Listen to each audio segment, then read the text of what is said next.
Hello, everybody. Today we're talking about a very, very important topic. Now, spoilers for Multiverse of Madness, the Doctor Strange movie that came out. It's been a while since it came out, and I was like, should I make this video? But then I was like, this has been on my mind for ages, and I was like, I need to make this video because I kind of make some sense, even though this is a wild theory, and it's like very minuscule chance that James McAvoy or any of the X-Men cast will be recasted. But hey, it's a film theory and anyways, this is my reasoning to why James McAvoy and the X-Men cast may be reintroduced as themselves, as their characters in upcoming MCU Multiverse Timeline thing, as they reintroduce the X-Men into their universe. Now let me get on with this fabulous theory.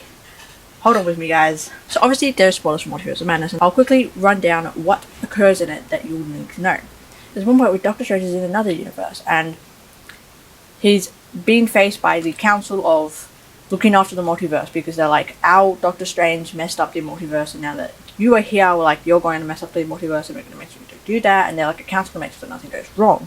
Cool. It is made up of a Captain Marvel, Captain Carter, some sound guy, Mr. what's his name, Richard Reed, my favourite, but he's played by John, and I don't know how I feel about that. Anyways, and then also Charles Xavier, i.e. Professor X, i.e. James McAvoy, i.e. Sir Patrick Stewart.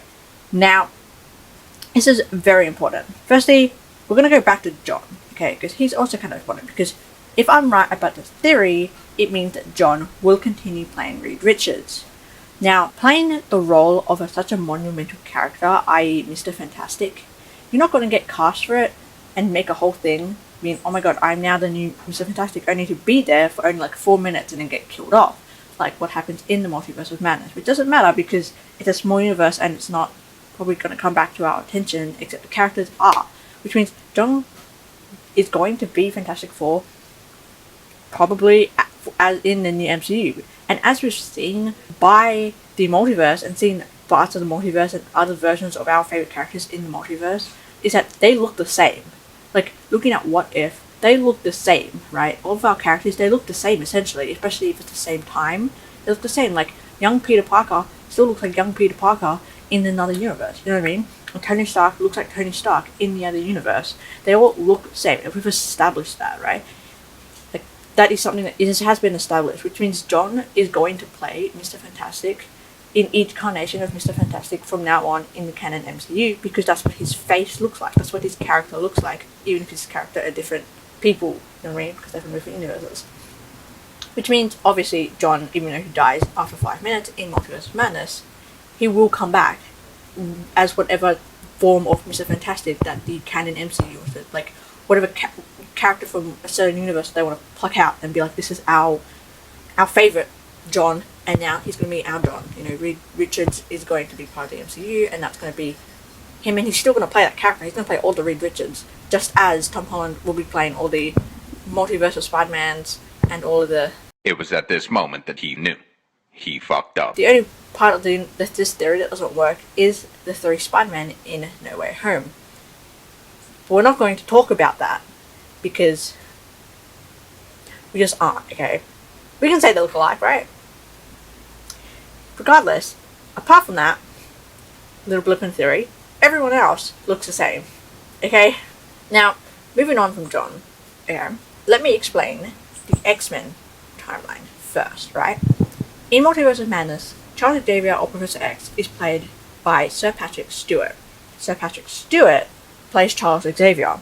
But so does James McAvoy. You're thinking, what the hell is going on? Let me quickly explain. Sir Patrick Stewart plays the old Charles Xavier, as in age-wise. Like, he plays an older Charles Xavier in the X-Men universe.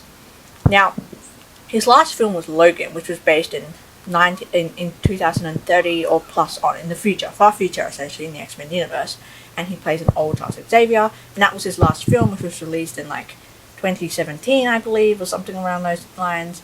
And that was the last movie he was going to play as Charles Xavier, and he said that in like interviews. He was like, I'm not coming back as Charles Xavier, and then he came back in Multiverse of Madness, and I was like having like a freak out over the trailer, because like he said he wasn't coming back, but then he came back, and then I was like, but then I watched the thing, and he dies after 5 minutes. I was like, okay, it's fine, guys. he was just doing a little cameo. It's fine. He's not actually coming back because James McAvoy has to do that. Anyways, essentially, I'll train the plot of the X-Men for you to get this, okay? Because it's imperative. So the X-Men have also tackled time jumping, not multiverse jumping, but time jumping, time travel basically. And essentially, it's a bit of a mess. But what is kind of like canonically accepted? The first 3 original X-Men movies, so X1, X2, and X3: The Last Stand, are all played by the original actors. These were the first movies to come out like release order. Essentially, we have Charles Xavier is played by Sir Patrick Stewart, and then Magneto is played by Sir Ian McKellen, and then all of our other characters are played by all their older other actors, right? All these characters are a bit older, they're presented older in the movies, they're kind of comic, they're old, they are product of its time, whatever. Anyways, and then release order wise, you know, Wolverine came out, Wolverine Origins, which has Hugh Jackman in it. He plays Wolverine, and he plays his character throughout the whole thing. He doesn't get recast. And then all this happens, and then we get the movie First Class, which has James McAvoy and Michael Fassbender as Eric in those movies, and that's supposed to be a prequel to all 3 of those movies, the original 3 X-Men, right? Let me just draw this, right? We have our first 3 movies, right? We have X1, X2, X3, right? Of original X-Men movies, right? The originals. Now, Wolverine Origins come out, which occur here, right? So let's just do Wolverine. This is Origins, right? It comes out. Then we get the release of First Class, right? Which is here. So this basically is a prequel to they released it as a prequel to this. So they literally cast a younger version of Charles Xavier and Magneto, i.e. Michael Fassbender and James McAvoy, right? And it was a great movie, everyone loved it.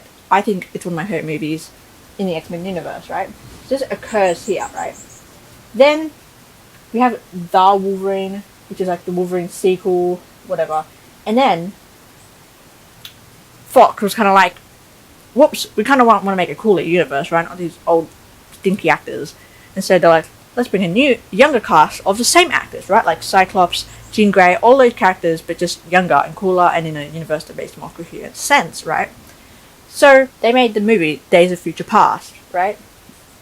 So I'm just going to write past here, P for past. Days of Future Past. Now, this movie is the time travel movie, okay? So basically in it, we have a dystopian future, right?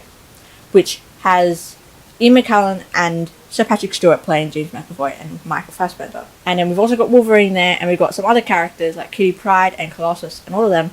They're in this dystopian future with the Sentinels, which are these big robot things that can adapt to the mutants' power and basically kill them and take them out, because the humans were afraid of the mutants, and then basically this pipeline, and now it's a dystopian future where there are no mutants, and people are basically being controlled by these Sentinels because they're taking out all these mutants, and these are some survivors, right?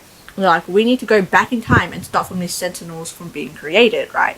And they're like, the reason that these Sentinels were created in the first place was because this one guy dies, which was killed by Raven, played by Jennifer Lawrence. And so like, we need to stop Jennifer Lawrence from killing this guy. That causes the catalyst to creating the Sentinels, which in turn destroys the entire mutant race. So that's the plan, right? And so they can use Kitty Pryde's power to go back in time, and that's what they do. It's a whole thing. And basically they send Wolverine's mind back into Wolverine's body, right? So this dystopian future, right? They go back in time to this point right here, okay? Because Wolverine wakes up in his past body, but his past body doesn't have adamantine claws yet. And he gets adamantine claws in Wolverine Origins, right? And he doesn't have those claws, which is a point because he has to fight Magneto, and Magneto can control metal. So he isn't actually be able to control his inside, which is what he is shown to be able to do in all these movies, right? And the dystopian future. So we know that it takes place before Origin, and Origin takes place before all this, right? Which means we go back right here after First Class, right? Because they obviously interact with Hank McCoy and Charles Xavier and Eric Linklater and Raven, all that. All these characters from First Class, the same cast, right? The original cast from First Class are all here. So yeah, James McAvoy, all of them, right? From this movie, a scene in the past of Days of Future Past, which is actually our present, right? So then they do their thing and they end up preventing the assassination essentially, and then the creation of the Sentinels, and everything is okay. By doing this, right, we got this timeline. By going back, this technically makes a whole new timeline, right? Right, this is now the new future, right? So we got this dystopian future right here. By going back and then fixing it, we get this new timeline where we get the next movie, which is Apocalypse, right? Which has Oscar Isaac as Apocalypse, the character.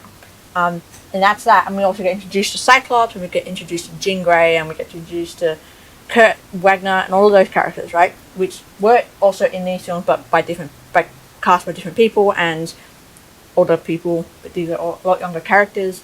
But then now we basically go there. And then the movie after this is Dark Phoenix, I believe. Yep, Phoenix. Wolverine is not in that one either, right? So now, yeah, we just go down this thing. Oh, Wolverine's in this, he does a little cameo, but basically it's a cameo depicting his origin story. So basically this movie repeats, his origin story repeats in this film, but we don't actually see it because we've been told that story a lot of times. And we kind of know what happens, but we can tell that's his origin story here. It makes him Stryker, which is the guy who calls us his origin story, so we know he exists, etc., etc. He's also younger. Anyways, so this dystopian future now no longer exists. The Sentinels never destroyed the mutants because they did that, and they go down here, right? But then we get the movie Logan, right? This technically takes place after here, and it's kind of another sort of dystopian future. I don't know if you can see that, but I'll just another dystopian future, right? But it's Anyway, I won't explain this dystopian future, but it's not. Basically, essentially, Sir Patrick Stewart plays as James McAvoy, and some people don't regard this movie as canon. And that doesn't really matter because basically, shown by Logan and also all the X-Men movies, shows that James McAvoy's older version or look is Sir Patrick Stewart. I don't know if you can see where I'm going with this, but Sir Patrick Stewart is the older version of James McAvoy in this movie as Charles Xavier. That's his look, right? That's what he looks like when he's older, regardless. Even though this is no longer canon, this is the original timeline, this is the revised timeline. Even though in the original timeline, is gone and his character as Charles Xavier no longer exists in the canon timeline, basically, he is still what Charles Xavier looks like in the future. Which means, by equivalence, I don't have a marker to represent, I'm just doing this.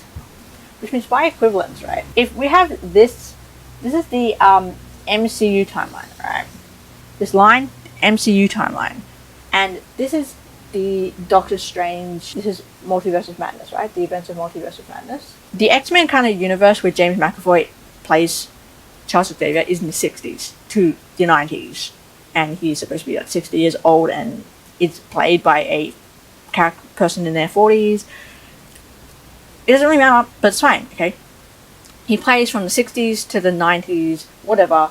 And Multiverse of Madness takes place in 2026 or 7 or something, I believe. So obviously about 30 years before, which is about here, right? So let's just say this is the 90s, right? This is where Dark Phoenix takes place, where James McAvoy plays Charles Xavier. And this is about the 27, let's just say. It doesn't really matter, right? 2027. And now, I can't remember where Logan takes place, but I remember I've calculated before, and in my mind I'm saying 30s, like 2030s. And that makes about sense. So say like Logan takes place here. Yeah, but it wouldn't be in that. It wouldn't be in the same line because that's our MCU. So this is the X-Men line, right? So Logan would take place here, and then this would be the 90s, right? Right. You see this?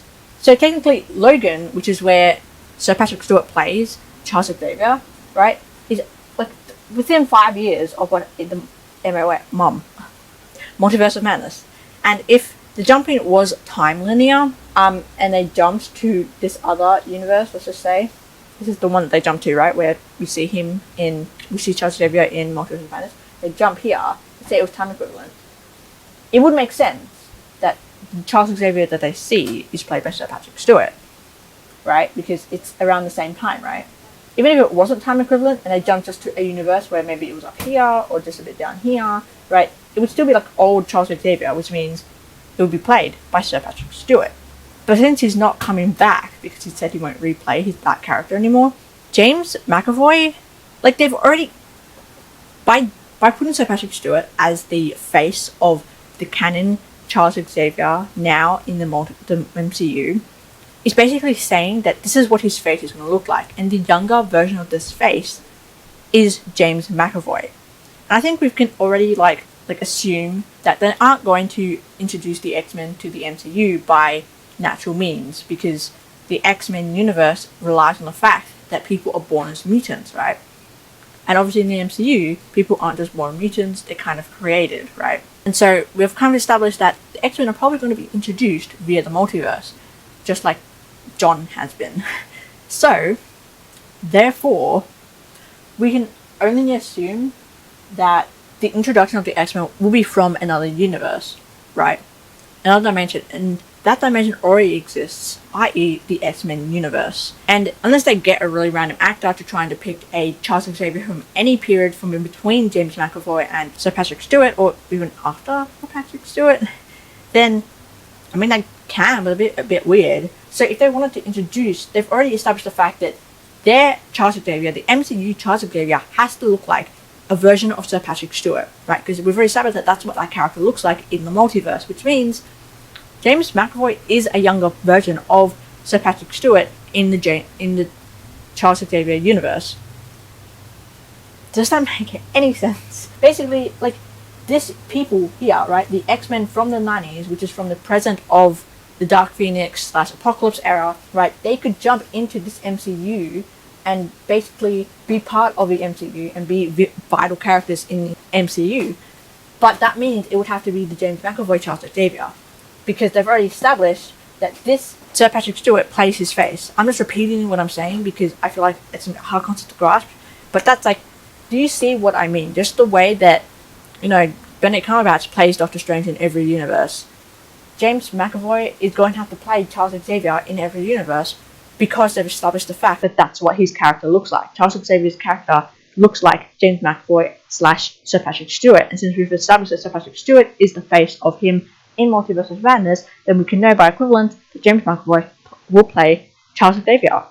And also, John might be introduced in the actual MCU. Like, we saw John in another universe, but we might be able to see John in the main universe, like as a product of his origin story, because his origin story is plain, like, spaceship. You guys know the Fantastic Four origin story. It's not like born a mutant, why? Which means he can still be created in the main MCU universe, and we're like, oh my god, I saw you in that other universe. Anyways, he can still be created in the MCU, but the X-Men kind of have to be introduced, which means we're probably going to get these guys come over here. Anyways, that's just what I think. What do you think? I am so desperate. It's probably unlikely, but man, the evidence currently is ignore No Way Home, ignore Spider-Man. Just, I can find solace in the fact that in What If, Spider-Man looks like Tom Holland. And that's what I'm grasping at, okay?